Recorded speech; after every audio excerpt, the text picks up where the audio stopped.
You know those homes in Burlingame that have been beautifully remodeled but still have a bunch of the original features that are super nice? This home behind me here in Burlingame's Easton Addition neighborhood has original clay tile roof, has arched doorways. I love the hardwood floors. It's just a beautiful house. So we're going inside and take a look at that. And after that, I'm gonna show you guys Wright Park, which is about 4 blocks away in the Wright Park neighborhood, and then also the Easton branch of the Burlingame Public Library. Stick with me every Monday at 5 p.m. for my newest videos. And let's go inside and take a look at this house.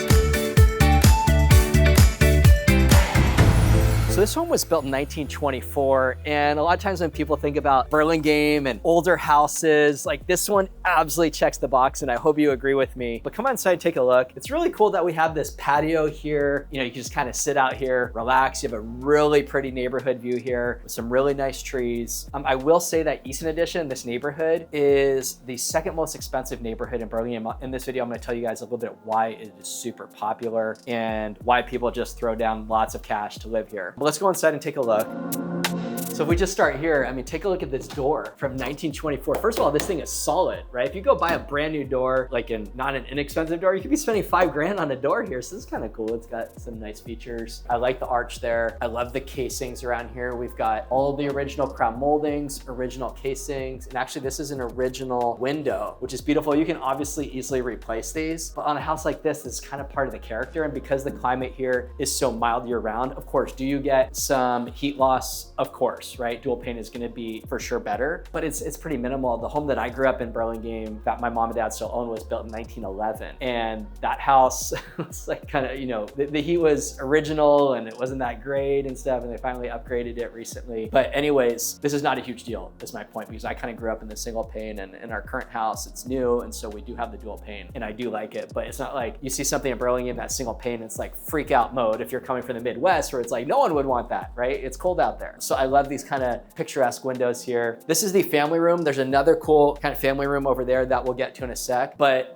this is a really nice floor plan. We've got this here. We've got over here a formal dining room. And if we just take a look at these floors, we just refinished them, and it was part of the prep process. So we did some painting here. We refinished the floors beautifully, I think. Love the color. But you know, if you kind of walk around the house, you'll hear a couple squeaks here and there. And I think it's just part of the character of the house. If you want to eliminate squeaks in the floor, there's no easy way. I heard like tales of like you could put graphite in between, but I don't really think about that. I remember at one of our older houses, in order to get rid of the squeak, we had to pull up the floorboards, like basically demo this floor. And then you have the subfloor, which is attached with nails to the joists underneath. And so you basically have to lift this up, and then with the nails, hammer those back down, because that's kind of the squeak you're not hearing is these floors themselves, but the subfloor and the joists underneath is typically how it is. I like over here, we've got some more arches, and we'll just comment on Easton Addition and why I love this neighborhood, because it is super walkable. Like wherever you are in the neighborhood, you can just walk out your front door, go for a walk. It's a very popular neighborhood because it's very trick-or-treatable. And of course, not everyone trick-or-treats or celebrates Halloween, but just to give you a concept of like what it's like, people really like it in here because we have super high tree density. Burlingame has been a Tree City USA for over 30 straight years. We have over 18,000 trees, and every tree is visited at least once every 5 years by a member of the Parks and Rec crew, who is responsible for this beautiful tree cover that I'm so proud of what we have here in Burlingame. And from a property tax standpoint, when we think about that and the tax revenues that we have in Burlingame, we have 2 big sources of tax revenue that many people aren't aware of, even people who live here. And that's why our city services are so high in Burlingame. So we have Burlingame Auto Row, which pre-COVID generated about $5 to $7 million a year. Who knows with the tariffs, we know what could happen there. And then we have all the SFO hotels. Almost all of those SFO hotels by San Francisco Airport are in the city of Burlingame. And pre-COVID, those would throw off between $25 and $30 million a year. We're on our way back to those numbers, hopefully. But Burlingame kind of has an unfair advantage over other towns, and you kind of see that in Easton Addition is kind of the perfect neighborhood to exemplify that because of how beautiful it is from with all the tree density, houses, and people just take really good care of them. So that's why I'm just excited to give you a little bit flavor of like a classic Easton Addition house. Like check out this door here. Yeah, you could probably remove this door if you wanted, but it's been here for a long time, and there's some really cool stained glass up here that I like. So come on in and let's take a look in the kitchen. All right, this kitchen here is very simple. simple. I would not call it like over the top or super fancy, but for what it is, I think it's great, right? If someone wanted to, you have the dining room here on the other side. You could come in and take out this wall here, just work with a structural engineer. I remember on another home that we own in Burlingame, when we bought it, there were 3 walls like this between the kitchen and the laundry room and then a breakfast nook. And I was like freaking out. Like I wanted to take out the walls, and I said to my structural engineer, oh my God, is the house gonna fall over if we take out these walls? And he's like, Raziel, no. It's like pretty simple. I thought, oh my God, this is gonna be 75 or 100 grand to take out a few walls like this. It's like, no, it's like, this is just a few days of work. I just have to come up with the plan. If it's load bearing, how do we figure out if it's load bearing? Then you have to be able to support the load that's above it. And then you just knock out the wall with some labor, and it's, you have to redo the floors and all that, and the baseboards and electrical and lighting, but that's not like technically difficult. And I think it ended up being, for us, it was maybe $15,000 or $20,000. Like it wasn't crazy compared to the value that you can add. But someone might buy this house and be totally happy with the way it is, or they might knock out this wall. TBD. Kitchen here, again, not massive. If we go down here, I'll take you down there in a little bit, but that has, well, I'll say that as a little surprise for you, what's back there. And then this here kind of goes to the yard. Now over here, we've got, this is actually floor plan. If I were to give this a rating, I'd probably give it like an A-. Okay, like sometimes I like the kitchen, how it opens the yard. Sometimes I do like kitchens that open to the back of the house. But again, this home, like asking price, mid 3 million range, you could end up spending more the more you want. But at 2550 square feet, this is a really good price for what it is. We do have a full bath down here, super simple, white tile. You can kind of check this out, like this tub right here, and it's really just usable as a tub. So someone could come in and remodel this, and there's plenty of space though to add, to basically make it a full bath with a shower and all that. Well, it's technically still a full bath, but if they want to add it in a shower, they could do that, but that's kind of what it is for now. And then down here, this is what I really like about this floor plan. So you have 3 bedrooms up, 1 bedroom down, 2 separate living areas. So come over here for a sec. This is the second living area downstairs. This is what I'm talking about for the floor plan. I'm pretty stoked about this. I think when this comes in the market, people are really going to find this interesting and popular. This is a great room for, if you're into gaming, or you put a TV on the wall, or NFL Sunday, or just want this to be a reading nook if you're into that. So I feel like there's a lot of possibilities for what one can do here. We'll come back in a sec to the yard. And then this is the ground floor bedroom. But what's cool about this bedroom, not only is it a regular bedroom, we've got, I think there's a full-size bed in here, but you could obviously put a bigger bed if you wanted. This space over here, an additional space maybe for an office or a nursery, or however you want to use this space. I think it could be attractive for anyone, really, is what I love about it. And then you have this really pretty view to the yard. And in Easton Addition, you do see a lot of newer homes. It's one of the most popular neighborhoods for people who are doing new construction in Burlingame or buying new construction. And so a downside of that, in my view, is you could have a massive McMansion next to you with 2nd story windows that are looking directly into your backyard. So that's annoying. That's not great, especially when you're spending millions of dollars to live in Burlingame. So you can't solve for that by doing a green screen where you're basically planting pretty heavily around the perimeter. Like right here, I'm looking out at the neighbor's property, which is not a big deal. It's more just kind of a stucco wall. So I would obviously, like right now for staging and marketing, whatnot, we usually remove the window treatments if they're not like the latest and greatest, just to allow more light to come into the house, which we always do pretty much. But I would plant pretty heavily on that side, like maybe do some fig leaf or some vines that kind of come up, and then maybe do some planters so that way it just kind of comes up and blocks the view. And one hack that I learned recently from our landscaper, because we have this kind of fig vine growing up the side between our house and our neighbor's house on the fence. And in Burlingame, you can do a 6-foot fence with a 1-foot lattice. And then if we want to continue that to make it even higher, we can't have the fence go higher because I believe that's the code, but we ended up stringing a wire across the top just to kind of train the vines to grow up. And now we have, I don't know, maybe 8 or 9 feet of privacy between us and the neighbor, and we both love it. So it's something that you could consider if you're watching this, not unique to Burlingame, wherever you live, the green screen is the way to go. Okay, now let's go ahead and pop up, and I want to show you guys the upstairs on this house because this is pretty sweet. I think in Burlingame, like if you're kind of looking in the over $3 million, you're probably going to be getting a home with a 2nd story, which a lot of people really do love. And this is a perfect example of that. You get a lot of storage up here. Like check this out. You got 1 closet here. I'm not going to open all these, but we got another closet here and another closet here. And in Burlingame, many of my buyers, and perhaps like you, people are like, God, spending all this money and I have barely any storage. storage. I need a place for my Kirkland toilet paper or my bicycles or just my like basic stuff. And I don't have a great answer for that aside from that's just the price to pay to live here. But I do think this is actually pretty nice at this price point to have this much space in a hallway. So the primary suite here is pretty sweet. Okay, I guess I'm funny, maybe not.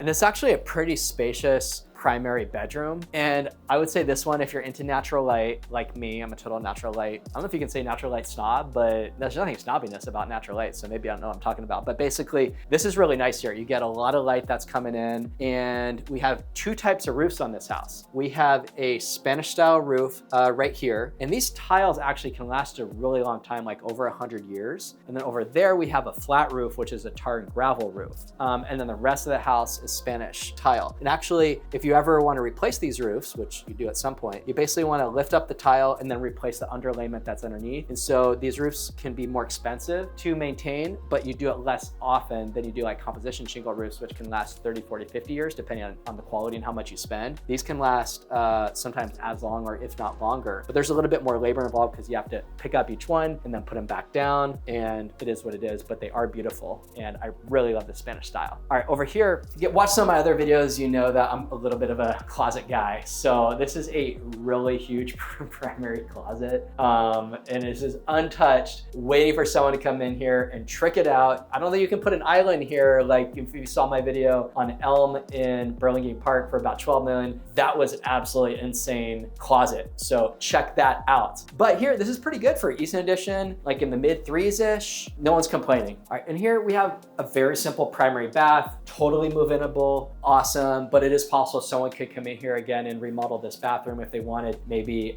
freshen this up with some different countertops and cabinets, or just consider painting this out. But there's a lot of different possibilities here. It's just totally move-inable and nice for what it is. All right, we have two other bedrooms up here, which I'll just briefly show you, plus another bath. So basically upstairs, we have 3 bedrooms, 2 baths, which is very sought after. And you can kind of see here, again, a lot of natural light. I like the details here of the crown molding all the way around. We've got a nice new drum light. We have some new carpeting in here, very simple. If you look at very closely, like at the casings here, you'll kind of see like the detail in the molding. However, there's a few little nicks and damage from over, this home was built in 1924. So, 101-year-old house, you are going to see some things like this. So I think most people would just consider this like part of the character. I don't think someone's going to come in here and replace this at all. Like it's totally no big deal, but I just want to point that out. Like it's not brand new. Okay. Again, that's totally fine. Now we've got the second bedroom over here, and you kind of see, I like this in Easton Addition where you have all these trees, and I look around and it's just a relaxing feel. And that's something that to me is worth a lot, is when you're in a room and you just kind of feel zenned out a little bit. And I absolutely get that feeling. Now I'm gonna show you something really exciting, but if you grew up in the Midwest, you're gonna wanna fast forward and just, because this is the basement. We rarely have these in Burlingame, but this is cool. And this whole, my channel is all about educating you guys on what's out there and what the real estate is like here. So might as well be real and show you guys everything that's going on. But why I'm showing you the basement here is a couple reasons. Number one, we've got something here called a sump pump, which is pretty common. It's gonna be a little hard to see, but basically it's back in the corner there. And that's whenever any water were to come down into the house, it would flow down to here from heavy rains, for example, and they'll flow down there, and then it gets pumped out to the street. Sump pumps are very common up and down the peninsula, not just in Burlingame, because two of the biggest issues that I see from a house condition perspective are drainage issues and termite issues. And of course, I see a lot of cracks in foundations all the time, which is another conversation. But because of drainage, if you basically think about it, from 280 all the way down to 101, it's a hill, and all the water has to flow down. So it doesn't matter if you got a $20 million house in Hillsboro or a $1.2 million starter house somewhere, it doesn't matter. We all have the water. So it's a matter of, okay, how do we divert the water away from the house? Or if it is going under the house, then how do we address that? So in this case, we've got the sump pump, which will shoot the water out to the street. And then there's also a humidifier down here, which runs all the time, just to dehumidify in case there is any moisture that's in the air. And there's not been any issues to my knowledge, according to the seller here, around that. Now you will see see on the edge of the foundation here, a little bit down here, you can kind of see a little bit of this white stuff here. That's what's called efflorescence. And that is kind of when you get some moisture that goes through the foundation wall, and then the water evaporates, and then it can kind of leave this, which I believe is a little bit some salt content. So you can kind of touch it. You can see there's like a little white powder on there. Obviously, I'm not an expert in drainage or foundations or anything, but having done hundreds of transactions, I've just kind of picked up things over the years from inspectors and engineers and drainage experts and all that. And in a perfect world, you would see none of this, but this is the reality that we live in. And so the real concern is, okay, if there's water here, how do we move it away from the structure? And it's something just that you want to research and look into before you buy anything. I always recommend, if the reports that the seller provides aren't that thorough, which sometimes it's not like intentional, do people do shady things? Yes, but let's assume they're not being shady and they're just being like thoughtful, but maybe the inspection's just not that thorough. Then I always recommend doing if you can, a pre-purchase inspection, or getting someone in there just to give you some advice. You we need to get permission for that, but I think it's just smart, because if you're a buyer and you're watching this, you're going to be spending millions of dollars, and you kind of want to know, you do want to know what you're buying. And sometimes these transactions, they move fairly quickly, and people only have a few days or a week or two to make up their mind on these massive decisions. So one word of wisdom that I have is get in to see the house as soon as possible. So the two big stressors in the buying process, having done this hundreds of times representing buyers, is how fast you can get in to see the house, and financing, and make sure that you go through underwriting in advance. So if you're curious about financing, you can check out my financing video, which is 45 minutes long and maybe a little boring perhaps, but it's going to tell you everything you need to know to be a savvy buyer going into the process. That it's not things that agents are talking about in advance with their buyers to coach them to have the best outcome from a negotiation perspective. The benefit is seeing the house super fast. We're standing down here in the basement, as long as I've been in the basement in a while. But the benefit of seeing the home is super quickly is, if the home comes in the market on Monday, Tuesday, or Wednesday, I strongly recommend do not wait until Saturday or Sunday at the open house to see it. Many buyers make mistakes where, in my view, they go see the house for the first time on Saturday or Sunday and say they're working with an agent. Then they reach out to their agent Saturday night, Sunday night, agent's on a date night, or they're at a party or whatever, so then they respond the next morning. Or you're not faulting your agent for doing something fun in their life, but they respond to you even quickly within a few hours, and then they get the disclosure package for you, you get all the reports, you start reviewing them, and then offers are due on Wednesday, and then you start getting stressed, and you're like, oh my God, the Bay Area housing market is super stressful. So I think the way around that is get in to see it right away. I always tell my clients, look, I'm gonna get you in there between me and my team within 1 to 2 days, so that way, even if like you and your partner, if there's two of you or just you, whatever, just if you can't get in there right away, send someone else. Obviously, if both of you can get in there, that's great. But regardless, it's important that any decision maker get into the house as soon as possible so you can see it, get any other decision makers in there. Then you can have kind of time to review the disclosure package in advance, review it in advance. And then if you want to go back over the weekend for the open house, you can introduce yourself. I always recommend to the listing agent, so that it kind of make a positive impression, and just be nice to people, because a lot of times as a listing agent, people come into my open house and they just walk right past me, or they're not polite. I don't know. We should have some humanity here, people, and just be polite to whoever's holding open the house. And I always try to treat everyone with respect at the same time. But I do think it's nice as a buyer to make a positive impression on the other agent. And it's nice if you come back and you've read the disclosures, that can demonstrate to the listing agent that you're really comfortable with the condition of the house and all that. Okay, so we'll pause there. We'll head back out. I want to show you guys the rest of the house. But if you just take a look at this foundation, my God, this thing is strong.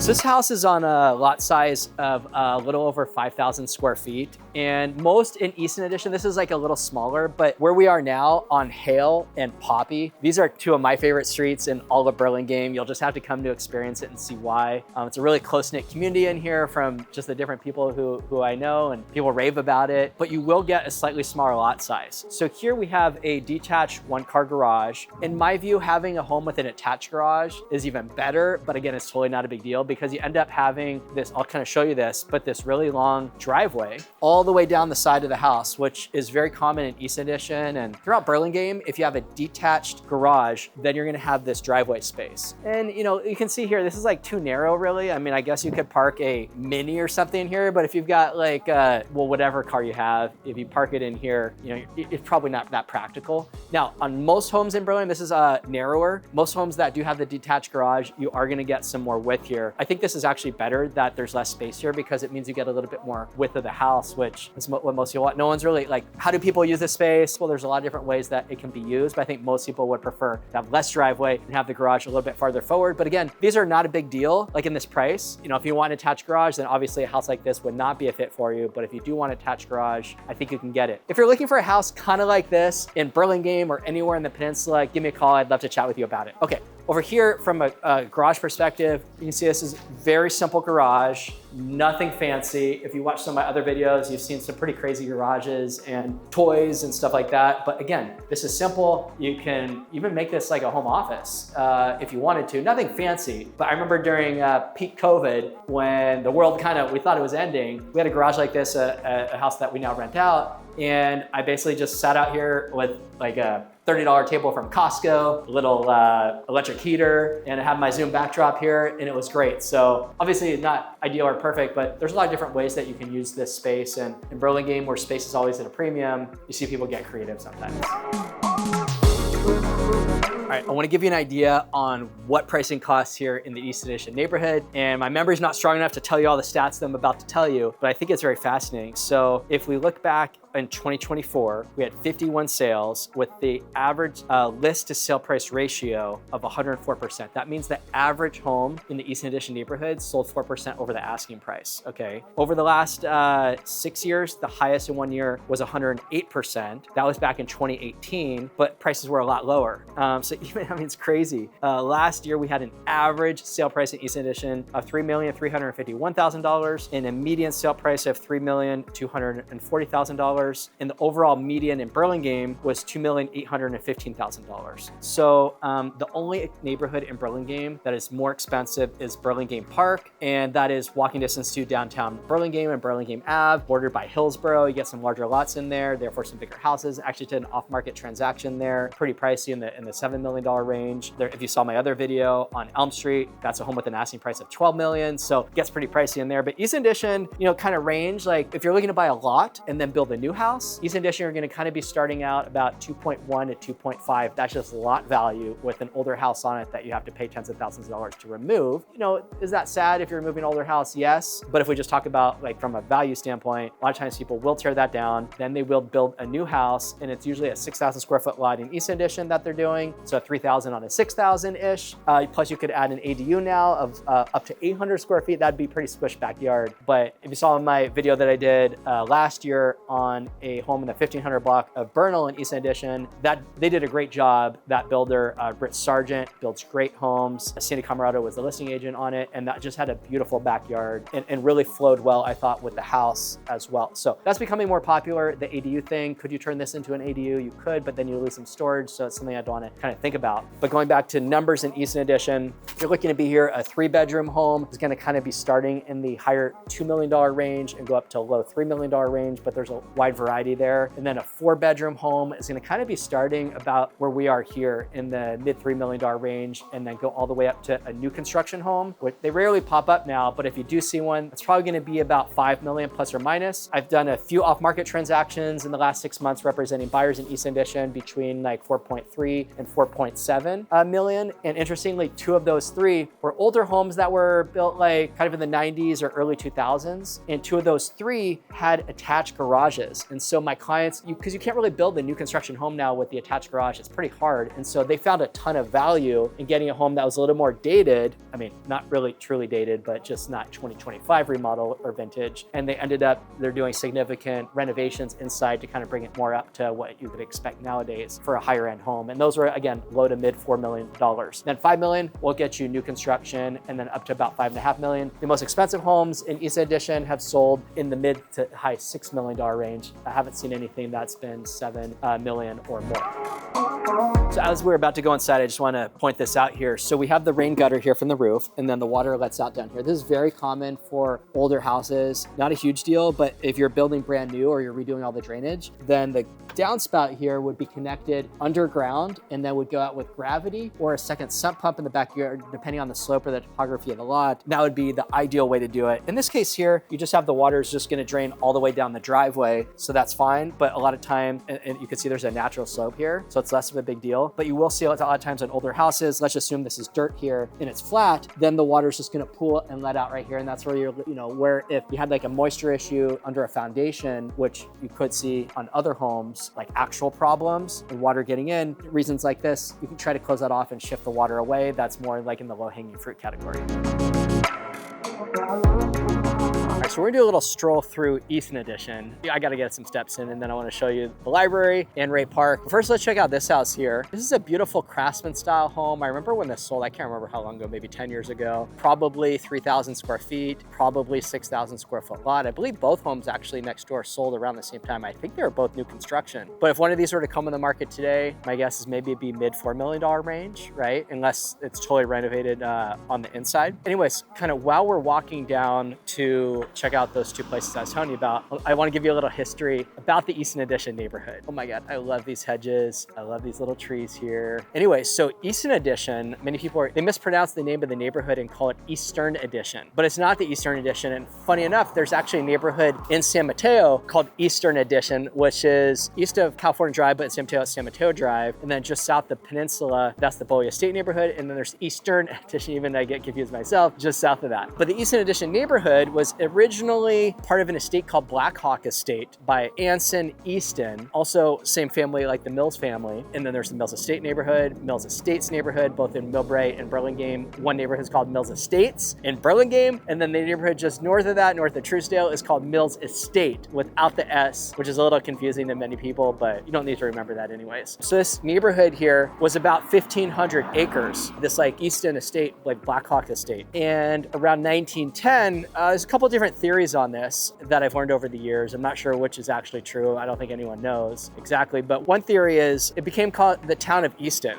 And then a few years before that, Easton wanted to benefit from like city services like sewer and power and all that. And then the city of Burlingame, which was incorporated just a few years before that, was like, no, if you want these services from us, then we need to annex you into Burlingame. And so that happened in 1910. The town of Easton was annexed into the city of Burlingame, and that whole 1,500 acres became part of what's now known as the Easton Addition because it was added in. So if you're watching this video and you need some good trivia because you want to go over to trivia night at the Burlingame Library put on by the Burlingame Library Foundation, you can impress people with things that they might not even know about the neighborhood that they live in. So anyways, right here, this is Adeline. Adeline is not a busy street, but it's probably the second busiest street in Easton Addition. The busiest street would be Hillside, which is one block south of where we are. And together, these streets, they're pretty parallel. Adeline actually goes all the way from El Camino, all the way to the top of the hill at Skyline, which is a couple blocks kind of east of 280. And then Hillside goes all the way up to the edge of the Easton Addition neighborhood and then hits a street called Alvarado, and then continues all the way up to the top of Skyline as well. But Hillside is a wider street than Adeline.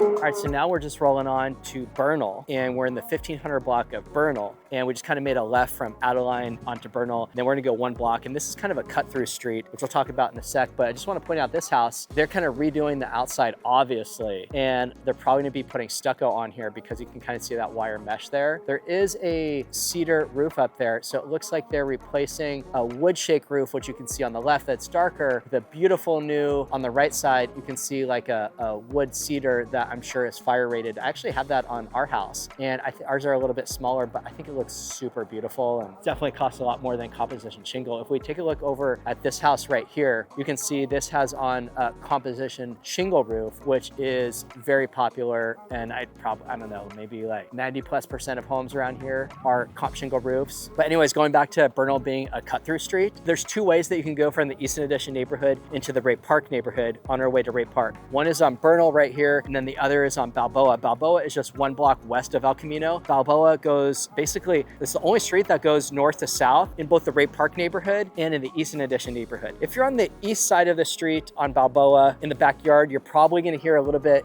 more road noise from El Camino. There is a possibility that you could have a large apartment building behind you. So those homes, sometimes they'll sell a little bit more of a discount because if you're on the west side of the street, they just have another home in your backyard versus like a bigger building looking in. But I just want to point out this house here actually was the listing agent on this house several years ago when it was a smaller house and it was a tear down. And then a builder and agent bought the house, I think from Palo Alto, and built this new house here and then sold it. I can't remember the exact numbers that it sold for, but that's kind of an example of what I was talking to you about of this like newer construction. Now, if we take a look at this next house here, and this is really fun just to kind of give you an idea, because that's a fun thing about Easton Addition. This house here is a one-level Spanish style house. And you can see the stucco was all recently redone. I don't believe it's new construction, but they obviously invested pretty heavily into the house. It looks like they're still working on doing some of the landscaping. And wow, this is a really beautiful driveway here too, with a really nice fence in between. Obviously, they invested quite a bit into the house and I think they did a good job with it. But that's kind of the fun thing about the Easton Addition neighborhood. I think it's probably fair to say you can see the most architectural diversity of any neighborhood in Burlingame would probably be in Easton Addition. Burlingame Park would be up there, but in Easton Addition, we've seen a few modern homes that have popped up recently that went through design review and they were very different. Like there's a home just across the street over here that has a standing seam roof, which was done a number of years ago, and now more people are catching up. And with fire safety, standing seam roofs that are made out of metal are obviously people who did those were very forward thinking, and I think we're gonna see a lot more of that. Let's take a look at this other home here, which actually has a standing seam roof on the first level, which you can see. And then above that, they have a composition shingle roof. So kind of two combos, kind of one combo here. Beautiful front door. This home looks like it's probably 5 to 10 years old is my guess. Maybe a little bit older, I'm not sure. Take a look at this house. This is another beautiful Craftsman, probably a 3,000 square foot home on probably a 6,000 square foot lot. Probably a really open floor plan is my guess. Kitchen flowing into the backyard. Value on that home could be maybe mid 4s up to 5, something like that. Sometimes we'll see some bigger lots in here, but my guess is that's probably a 6,000. So just here next to me, we are on Devereaux, and this is Lincoln Elementary School. Lincoln is one of 6 public elementary schools that we have in Burlingame. The others are Franklin, which is a little bit more north of here, and that kind of serves the Mills Estates neighborhood. There's also Roosevelt, which serves part of Easton Addition, and then there's also Hoover, which serves part of Burlingame Hills and also part of Easton Addition a little bit. And then there's McKinley, which is the Burlingame Terrace neighborhood. And then there's Washington, which serves kind of Lion Hogue and Burlingame Gables and Burlingame Park neighborhood. Feel free to do your own due diligence, check them out. If you're thinking about sending your kids to school here, hopefully you'll be pleased. So now we're in Ray Park itself. And even though a lot of this video is about Easton Addition, the house that I just showed you on Hill there, I mean, because it's only a few blocks away, it is important that you can see Ray Park. We have about 15 parks in Burlingame and 12 neighborhoods. It's fantastic. So this park here was actually recently redone. This grass here is, I think, maybe 1 or 2 years old. There's a softball field right here, another baseball field, softball field over here, and then the park in the background. All that play structure there is just a couple of years old. And I think the city spent something like $500,000 just in the play structure over there. And then there's even tennis courts, and then there's a little dog park over there. And then this street over here behind me is Balboa, and then that's Devereaux right there. And then just right here is Lincoln Elementary School. So it's cool, like even though Franklin Elementary School is a few blocks that way, and then right next to Franklin is BIS, Burlingame Intermediate School. So if you live in Ray Park or the Easton Addition neighborhood, you're gonna be walking distance within a few blocks from an elementary school and a middle school. Burlingame High School is not walking distance at all from here. That's about a 10-minute drive on the other side of town. But when I say other side of town, it's like really not that far. It's just not walking distance. Burlingame is a really dog-friendly place. So different times of the day, like early in the morning and later in the afternoon, you can bring your dog and it's off leash. Like you can see, there's a few dogs here just kind of having a good time. We have a golden doodle ourselves, and we live right near Burlingame High School and Washington Park. And so early in the morning, there's a little window where the dogs can run around, blow off some energy. And I mean, sure, what's the most dog-friendly place around here? That would probably be Carmel. Hey, you want to be on camera too? What's this enhancing the video? All right, that's pretty fun here. Yeah, I mean, it's just a friendly spot. I mean, you gotta love it. I just ran into someone I know over there who is putting out the bases for his daughter's 10U softball practice. And over here, you've got a Burlingame dad here doing some batting practice with the little kids. I mean, geez, pretty fun. So this is the little play structure area. And I just want to point out over here, there's actually a concrete ping pong table. Now, I don't know about you guys, but if you've ever seen one somewhere else, let me know in the comments, because I mean, I do like Burlingame, but this is cool. I like it. So I just want to show you how integrated the parks are with the neighborhood. So in Ray Park here, you just take a look. There's houses right here. We're just going to go ahead and walk straight through this little opening onto the neighborhood. And that's kind of the nice thing about Burlingame, especially in the flatter neighborhoods. You are so close to a park. If you want to walk somewhere, you can. What's up? Can we ask you, how do you like the neighborhood? I love it. I love it. I'm from San Francisco, and my husband was like, gotta move down here. Never moving out of San Francisco, and then we did. And it's the best decision. I've been here for 14 years. Yeah, I've been here a while. Yeah. I didn't know this is a beautiful house. Oh, yeah. And we bought it at the right time. Well, good to see you, Chelsea. Thanks for saying hi. Good to see you. Oh my God, that's so fun. I mean, I think we've run into like a couple of people just in a couple blocks. You know, that's the fun thing about Burlingame. It's just, especially in this neighborhood, like Ray Park, Easton Addition. I mean, wherever you are, you're just gonna run into people that you know. And I don't even live in this neighborhood.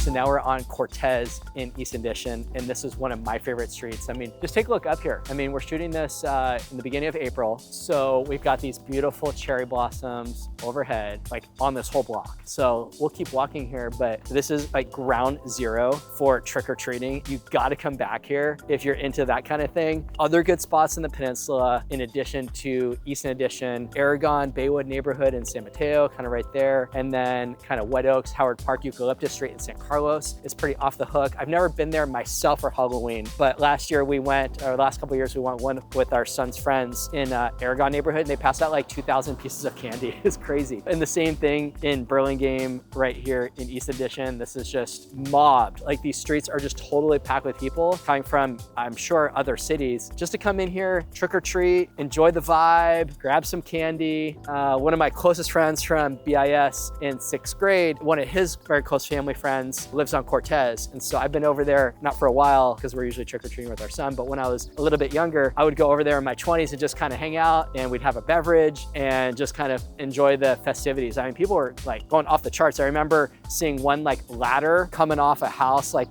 this, and then there was a skeleton just kind of hanging down from it that looked pretty real. So people get pretty big into that here. All right, so you might have seen these just kind of walking around the neighborhood, or if you don't live here, these are worth pointing out because check this out. This is called a Little Free Library Neighborhood, and it says, it's got a cute little thing, littlefreelibrary.org, and there's not a ton of them around, but I think they're cool and kind of emblematic of like the good vibes that we have going on here in Burlingame. And then right here, we're just on the corner of Cortez and Hillside. You see it's a little bit busier of a street behind me, but that's fine. It's a major thoroughfare. And here is OLA, Our Lady of Angels Catholic Church. And then they have a school here, which is kindergarten through 8th grade. And that is a private Catholic program here in the heart of the neighborhood. All right, so now we're on Easton Drive, and you know, that's the fun thing, it's a little impromptu about these videos, right? I kind of have a general idea of things that I want to show you, and then just kind of things happen, we run into people, and that's just always the fun thing, because I'm really just trying to give you guys a vibe for what it's like to live in these areas. Okay, so we basically walked south on Cortez all the way over to Easton Drive here, and Easton, I told you a little bit about the history of the neighborhood, but this was kind of the entrance to the Black Hawk Estate, and you've got these massive eucalyptus trees, like this one behind me, which are non-native. There used to be a tree, I think it was right here actually. And the tree was taking, I mean, especially on Easton here, the tree was kind of taking up part of the roadway. And so the city ended up having to come in and take it down. But you know, in Burlingame, we love our trees. Some people were protesting about the trees, and they nicknamed the tree Tom the Tree to prevent it from being taken down. But you know, the city ultimately did decide to take it down, and then they repaved this here. And obviously, because when the roots were growing into the street, then that became a little bit of a safety hazard. So in Burlingame, that's the type of drama that we have here. People love the trees, and that's kind of about it. So if that's the drama we have, probably a good place to live. So now let's kind of pop in. I want to show you guys the Eastern branch of the library. And of course, we have a beautiful golden retriever greeting us here. That's, oh my God. I feel like, I swear, we don't like stage these videos to do stuff like this, but hey, how's it going? Well, I'm usually pretty friendly, I guess.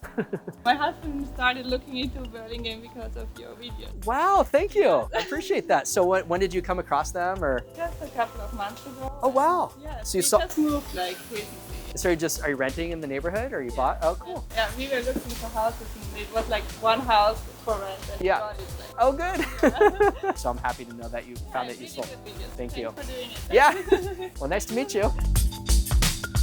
The city of Burlingame has a fantastic library system. We have two libraries. We have the main branch in downtown Burlingame on Primrose, which is across from Current City Hall, in a block just north of Burlingame Avenue. And then we have the branch library here, which is right in the heart of the neighborhood, obviously. And it's interesting to note, Burlingame actually has the #2 library system in the state of California based on per capita funding. And #1 is Beverly Hills. This stat is maybe 5 or 6 years old because I was on the Burlingame Library Foundation board for a number of years. I remember seeing that, being super proud that we have such a robust library system here. So I just want to show you guys what this looks like. You might have seen this, I showed this in a past video, but let's just go inside and kind of take a look.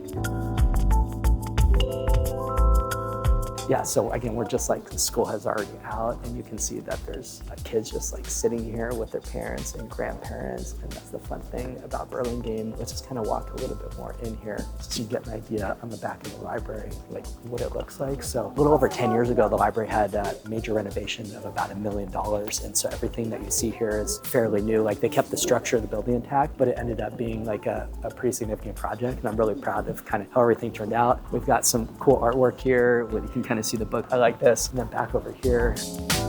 And then there's a little reading area back here, and the lion's den out here, which is the little secret garden. So, gosh, how cute is this? I'm a big library lover myself, and the library nowadays is kind of adapted to really serve all constituents of all backgrounds, and because not everyone has internet or not everyone has a computer, and so there's resume writing workshops. Burlingame Library has over 250 story times a year for little kids, so it's just a great place to be and enjoy a neighborhood library like this. Other towns have branch libraries, like San Mateo, for example, has multiple branch libraries, and they're kind of more in the heart of the neighborhood, but I think this one is one of the most beautiful ones that you could possibly see. And in fact, if you go on the main branch of the library, which you can check out in my downtown Burlingame walking tour, there's a magazine when the library was renovated about 20 years ago or so. It featured the library in the magazine, and it said it was kind of like the crown jewel of Burlingame, so pretty proud of it. Anyway, so that's a wrap for today's video. If you're thinking about buying a home in Burlingame or anywhere in the peninsula, or selling your home, I'd love to have a conversation with you. So give me a shout, email, text, whatever it is. And if you're curious to learn a little bit more about Burlingame, check out this video. I'll see you guys soon.